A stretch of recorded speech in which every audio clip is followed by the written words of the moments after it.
tahu Qarun tu kaya. Kita kena faham, tuan-tuan.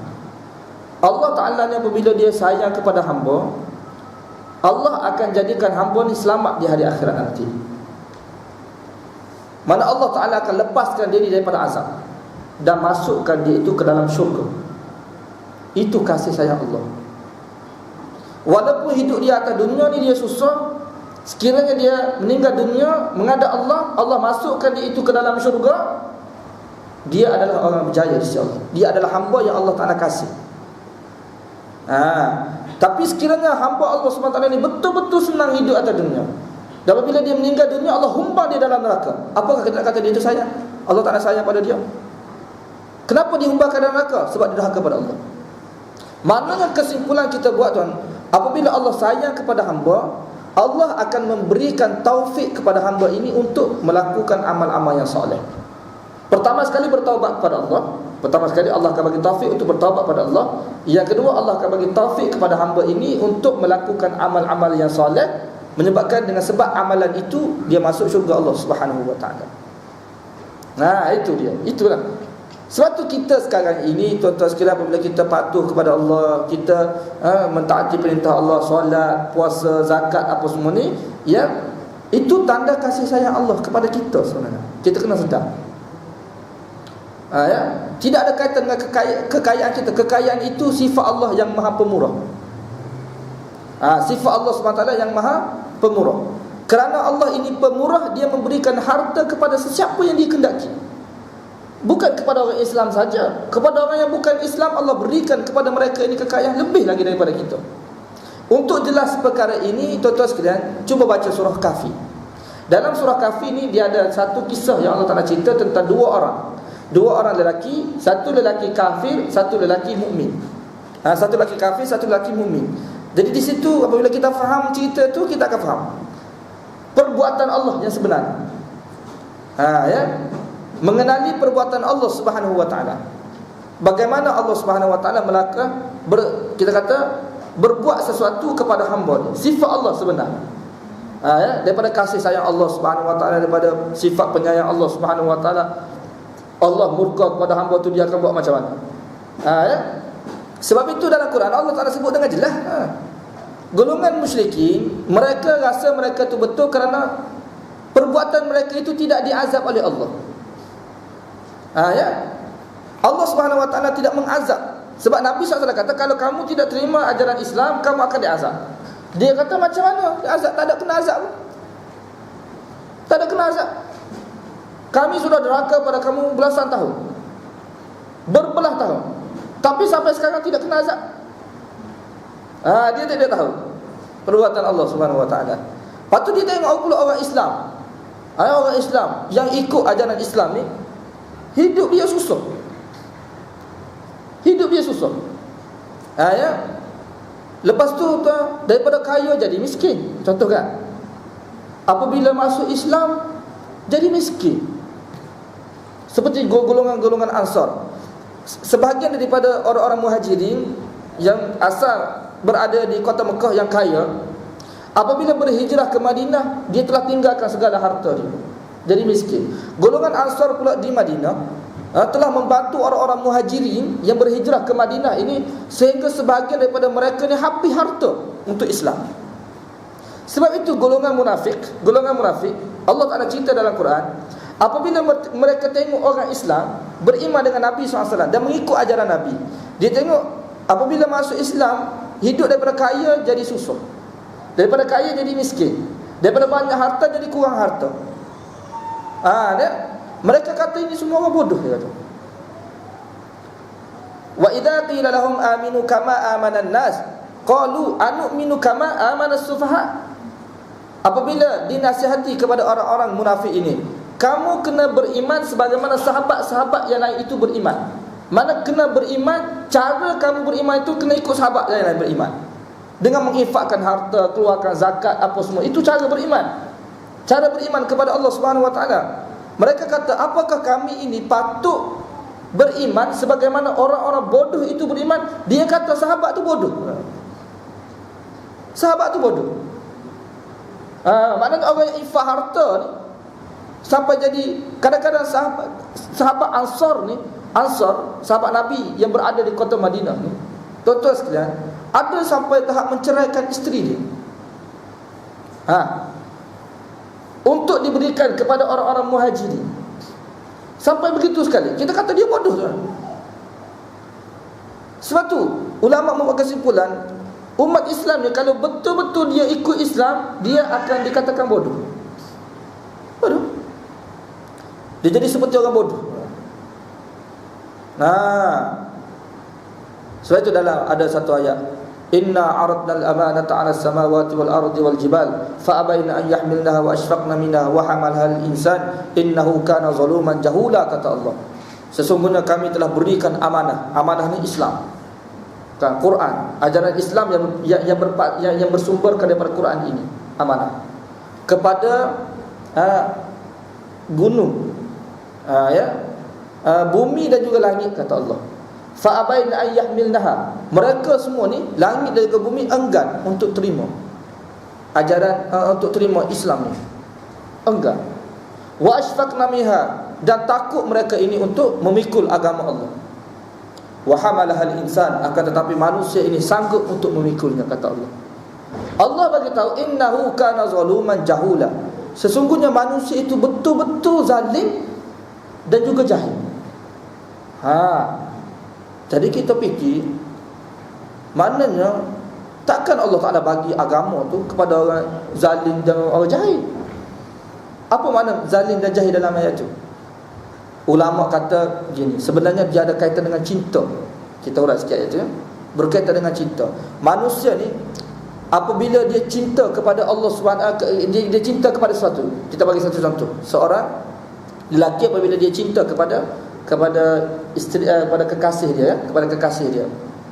Lelaki cinta pada kekasih dia. Dia akan sanggup buat apa saja yang disuruh oleh kekasih. Sampai satu tahap kita kata dia ni seperti orang gila. Dia seperti orang jahil. Sebagai contoh, tuan-tuan sekalian, kita ada sebuah motor. Motor ni buruk sangat. Motor apa? Kapcat. Motor kita kata C70 kan. Kan? Motor lampu bulat, Honda lampu bulat. Nak jumpa kekasih tuan-tuan di KL. Kita berada di Johor Bahru, nak pergi KL. Kita sanggup kau tak sanggup, tuan? Nak jumpa seorang perempuan, lelaki ni, dengan guna motor tu nak pergi KL, jarak hampir 400 km, sanggup kau tak sanggup naik motor tu? Lesen tak ada. Tak ada lesen. Kita tak sanggup sebab apa? Sebab kita tidak cinta. Tapi kepada lelaki ni yang betul-betul cinta, dia sanggup. Hujan pun sanggup. Sakit pinggang, patah pinggang pun sanggup lagi. Sampai kita kata kamu ni tak tahu kau, jahil kau. Kita tengok perbuatan dia tu seperti orang jahil. Tapi kita boleh katalah dia jahil, sebab kita tidak cinta kepada perempuan tu. Dia cinta kepada perempuan tu. Kerana cinta dia sanggup buat apa saja. Sanggup buat apa saja ni lah. Ini iman kepada Allah. Kan? Manusia itu, tuan-tuan, kalau dia betul-betul beriman kepada Allah, dia akan sanggup buat apa saja Allah Ta'ala perintah kepada dia. Sehingga kalau Allah Ta'ala perintah sembelih anak dia pun dia akan sanggup buat. Kan? Tapi kalau tidak cinta kepada Allah, Allah perintah apa pun dia tak buat. Tipu sajalah kalau dia kata dia cinta pada Allah, tapi Allah Ta'ala perintah pada dia, tutup kepala dia pun dia tak ada nak buat. Sedangkan menutup kepala, menutup aurat itu perintah daripada Allah. Dia kata dia cinta kepada Allah, tak betul. Contoh Nabi Ibrahim AS, Allah Ta'ala perintah pada Nabi Ibrahim sembelih anak. Tuan-tuan, kalau kita sembelih anak, gila. Orang gila ada sembelih anak. Jangan main-main. Ujian Allah SWT itu bukan main-main. Katakanlah tuan, katakanlah. Allah Subhanahu Wa Taala ni dia perintah pada kita setiap kali hari raya haji sembelih anak kita. Sembelih anak kita. Sekarang kita sembelih lembu. Sembelih kambing tak ada masalah, tuan, sembelih lembu, sembelih kambing. Katakanlah Allah Taala perintah pada kita sembelih anak. Kita tanya, boleh buat tak boleh buat? Boleh buat tak boleh buat? Tak boleh buat. Bukti tak boleh buat. Kan? Tuduh yang Allah Ta'ala perintah suruh pakai pun tak boleh nak buat. Itu tak sampai mati anak. Tak sampai tak ada kita pakai tudung untuk kita mati, anak kita mati, tak ada. Tak ada apa, ringan je pakai tudung. Mudah saja. Tapi tak orang pakai. Ini manusia. Nabi Ibrahim Allah perintah sembelih anak dia sembelih. Ulama tafsir kata sebenarnya Nabi Ibrahim dia sudah sembelih dah. Dia bukan acah.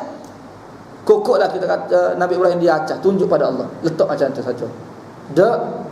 Dia sembelih. Cuma di waktu itu pisau tu tidak lu. Sembelih tak lu. Allah wa fadainahu bi zibin azim.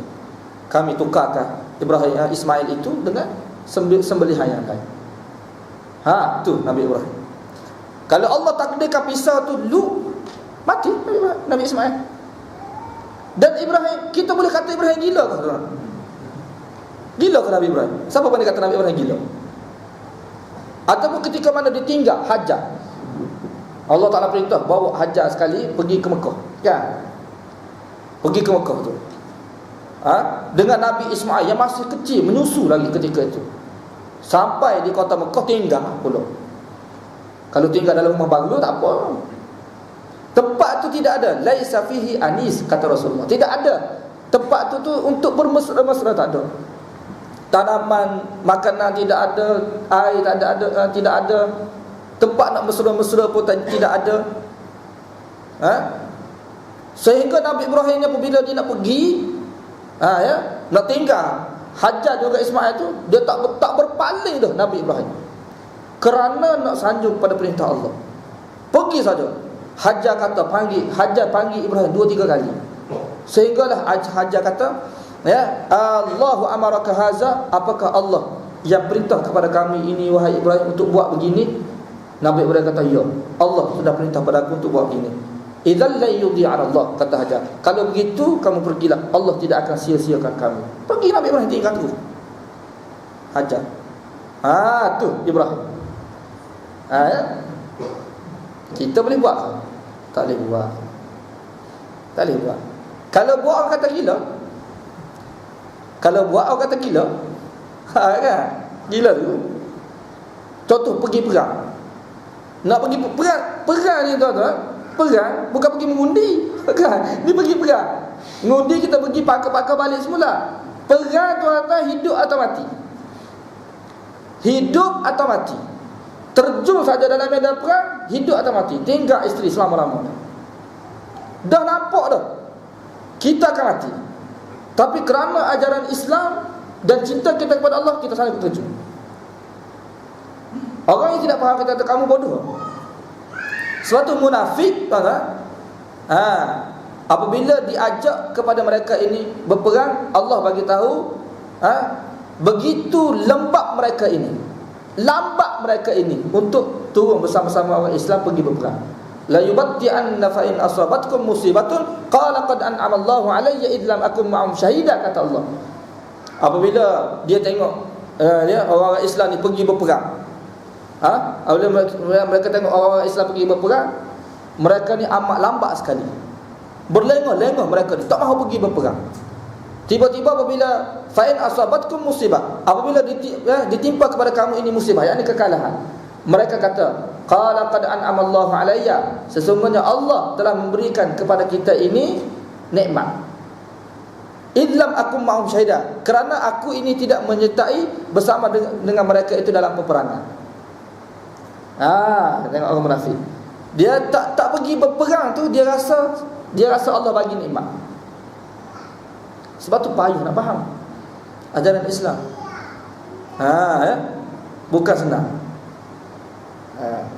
Dan rata-rata di kalangan manusia tu dia tidak dapat patuh. Enggak. Sebab tu Islam ni tuan-tuan, Allah Ta'ala bagi Islam kepada kita bukan untuk fikir. Kalau fikir tak jumpa tuan-tuan. Tak jumpa. Pergi ke Mekah tuan-tuan, duk tawaf Kaabah, apa faedah? Pusing tawaf Kaabah. Lepas tu berlari pula Safa Marwah. Kalau sekadar nak pusing tu, baik pun kita pusing stadium tu. Kan? Lagi luar. Ni pusing Kaabah, habis duit 40,000 sekarang ni. 50,000 mungkin. Pergi ke sana buat apa? Pergi ke sana tawaf, sa'i. Kalau haji tu kita pergi melontar saja, lontar. Silap-silap kena atas kepala orang. Kan? Lepas tu cukup. Pergi buat tu saja. Tidak kau sebut orang bodoh pergi gitu saja. Kan? Tapi Allah bagi tahu kamu buat ni syurga. Itu saja. Buat ni syurga. Kalau fikir akal kenapa? Memang tak jumpa kenapa? Nabi Ibrahim dulu dia lempar jamrah tu kan. Waktu tu Nabi Ibrahim betul-betul nampak syaitan, iblis tu. Kita nampak ke syaitan? Kan? Sebab tu manusia ni macam-macam dia pertikaikan. Kenapa solat subuh 2 rakaat? Dia tanya kita dulu. Lepas tu solat zuhur pula 4 rakaat. Di waktu kita letih bekerja tu 4 rakaat. Sebab tu 4 rakaat tu waktu subuh lah. Waktu subuh tu kita masih sihat lagi kan. Waktu zuhur asar orang penat dah kerja tu. 4 rakaat. Lepas tu waktu tu 1 rakaat je. Ataupun separuh rakaat. Kan? Ini sampai 4 rakaat. Lepas tu orang tak mahu solat tu tak? Allah Ta'ala ni tak boleh. Ya? Dia akan tikaikan. Tak boleh nak fikir. Tak boleh nak fikir tu kenapa? Jadi tuan-tuan, cuba kita pergi hospital. Kalau kita demam kan, kita pergi hospital, tanya doktor. Doktor bagi ubat, ni awak kena makan 3 kali sehari. Sekali makan 1 biji. Kenapa kita tak tanya doktor? Kenapa sebiji? Makanlah 3 biji sekali, ataupun 10 biji sekali makan. Kan? Baru cepat sikit sembuh. Yang mana tuan-tuan nak ikut? Nak guna akal ke? Ataupun ikut doktor? Kan? Itu perkara dunia. Bukan perkara agama kan? Perkara dunia saja. Tanya, kalau kita fikir akal kan? Fikir akal kita tu dengan kita makan sekaligus lah cepat sikit. Ini sebiji. Dengan makan sebiji ke dengan makan 5 biji lebih baik? Sebiji lah, doktor kata sebiji. Begitu juga dalam agama tu tuan-tuan sekalian. Kan? Dengan buat 2 rakaat tu masuk syurga. Kalau buat 3 rakaat masuk syurga ke? Dah. Dia tidak akan jadi baik dengan lebih tu. Tengok Allah SWT tu, dia buat begitu. Agama-agama ni kita kena ikut saja apa yang Allah Ta'ala perintah. Bukan fikir nak buat cara baru dah. Tak perlu fikir dah. Sebab manusia tak nak fikir. Buat begitu. Kan? Lepas tu kita kumpul-kumpul harta bagi pada orang lain. Zakat tu kan? Zakat. Kita yang kerja bagi kepada orang miskin. Orang miskin tu tak kerja. Kan boleh. Kalau tak bagi, masuk neraka kita. Walaupun kita tidak curi harta dia. Kita bukan mencuri ya. Kita memang tak curi, kita dapat bersih harta tadi. Harta yang kita usaha sendiri. Tapi kalau harta kita tu kita tak bagi pada orang miskin, tak bagi. Kan? Masuk neraka kita. Masuk neraka. Jelas Allah sebut dalam Quran. Harta tu akan menjadi ular yang akan melilit dia di hari akhirat nanti dan akan mengazab dia dengan taring yang ada pada dia. Tu keadaan manusia. Tak boleh, kita kena tunduk pada Allah Subhanahu Wa Taala. Manusia yang tunduk kepada Allah Subhanahu Wa Taala di hari akhirat Allah akan bagi nikmat. Tapi kalau manusia ni enggan, dia akhir-akhir tuan-tuan, manusia ni dia akan tunduk pada Allah. Orang kafir pun akan tunduk pada Allah. Di mana tuan-tuan? Di mana? Di hari akhirat. Tapi tunduk kepada Allah di waktu itu tidak berguna. Allah SWT minta kita tunduk kepada dia sekarang, sebelum mati. Bukan tunduk pada ketika itu. Ni, cara nak tunduk kepada Allah ni macam mana? Berjalan tunduk gitu ke? Dah. Ada cara dia. Allah tak ajar kepada kita cara dia tu. Kan? Itu Allah Subhanahu Wa Taala. Tapi di sini qahid di sini yakni sifat Allah Subhanahu Wa Taala yang berkuasa untuk menundukkan Jabbara, Jababira. Mana orang-orang yang sombong-sombong. Siapa dia yang sombong? Fir'aun kau ikutlah siapa-siapa yang sombong. Di hari akhirat nanti dia akan tunduk pada Allah. Kan? Dia ada satu kegahan sifat Allah SWT. Kita kata macam contoh sekarang ni tuan-tuan, agung kan, agung. Ya, kadang-kadang ni tuan-tuan, kita kata sultan, raja lah di mana-mana tempat. Dia jadi macam mana tu tuan-tuan? Dia dapat, sebenarnya kekuasaan yang ada pada dia ni dapat menundukkan rakyat, kedudukan dia. Dia walaupun kadang-kadang kita tengok raja ke sultan ke agung tu, dia tua dah. Sekali bukan agung di sini lah, agung tempat lain. Sekali kita tumbuk tu tumbang tu. Nak mana dengan rakyat tu, rakyat ni kuat lagi rakyat ni. Tapi dia tu kadang nak berjalan pun tak boleh. Tapi kita boleh tunduk kepada dia. Dia begitulah. Jadi kekuasaan dia tu menundukkan rakyat tu. Kuasa yang ada pada dia. Allah Subhanahu Wa Taala, adakah raja yang lebih berkuasa daripada Allah? Tak ada. Malikul Mulk, dialah raja, Tuhan, raja kepada sekalian raja-raja yang lain. Dulu dia boleh perintah kepada manusia buat apa saja. Kalau manusia tak ikut dia, dia akan azab. Sekarang ini kalau dia tak ikut perintah Allah, Allah akan azab dia. Dia nak buat macam mana? Dia nak macam mana? Itu sifat qahir. Qahir ni keperkasaan Allah Subhanahu Wa Taala. Sebab tu manusia di sini Allah Taala datangkan sifat Allah ni supaya manusia ni tunduk kepada dia. Kenal Allah sungguh-sungguh. Apabila manusia kenal Allah, dia tidak akan berani untuk derhaka pada Allah. Takut. Macam anak saudara saya, pergi rumah, buat ini macam-macam dia buat. Ayah dia jeli mata. Senyap. Dia kan dia